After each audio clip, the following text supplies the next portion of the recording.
We're looking at homework for section 1.2. This is question number 17. The following appear on a physician's intake form. Identify the level of measurement of the data.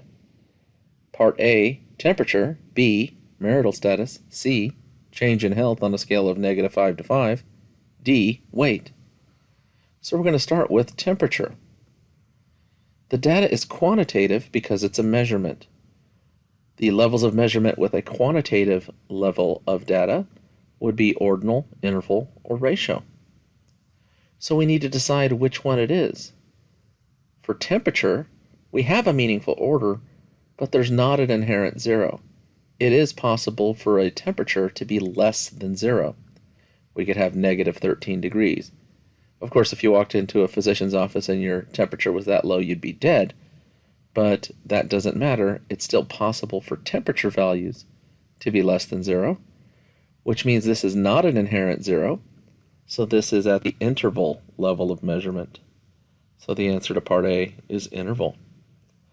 For part B, marital status. Well, marital status is qualitative because it's an attribute. So that means this is either nominal or ordinal. Can we put marital status in an order? And the answer is no. So that means this is at the nominal level of data for part B. Part C. What is the level of measurement for change in health on a scale of -5 to 5? Well, this data is quantitative because it's a number that relates magnitude. So it's ordinal, interval, or ratio. There is a meaningful order, but there's no meaningful differences. So this would be at the ordinal level. That's part C. And then for part D, we're looking at weight. Well, the data is quantitative because it's a measurement. So that means this is either going to be ordinal, interval, or ratio. There is a meaningful order and inherent zeros because you can't have weight less than zero.